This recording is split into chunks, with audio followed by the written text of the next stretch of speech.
May nakarating umanong private message sa Showbiz Insider na si OG Diaz tungkol sa FPJ Batang Quiapo star na si Makoy De Leon. Sa isang episode ng Showbiz Update kamakailan, inisplok ni OG kung ano ang laman ng mensaheng natanggap niya.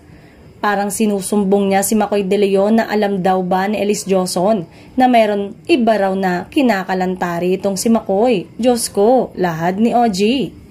Tapos sabi naman sa akin ng source ko, "Ma, paano kaya ito? Parang meron namang himig na hindi raw kaya galing sa kampo ni Elise yun." Wika pa niya. Kaya naman payo ni OG sa aktor, mas magandang linawin ni Makoy yan. Kasi 'di ba minsan na ring nalagay sa alanganin ng kanilang relasyon dahil din sa third party. Kasi halata raw yung nag-message kagagawa lang o fresh yung Instagram account na ginawa. Dugtong pa ng Showbiz Insider. Bukod kay Makoy, hinimok din ni OG na magsalita si Elise hinggil sa nasabing issue. Pero sa kasalukuyan ay wala pa silang inilalabas na pahayag.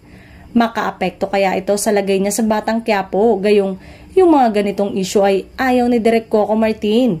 Say pa, baka yan yung ikatanggal niya sa programa. Matatandaang matapos mapaulat ang hiwalayan ni Makoy at Elise noong 2023, ay lumutang din ang kalaunan ng kwento na muli silang nagkabalikan.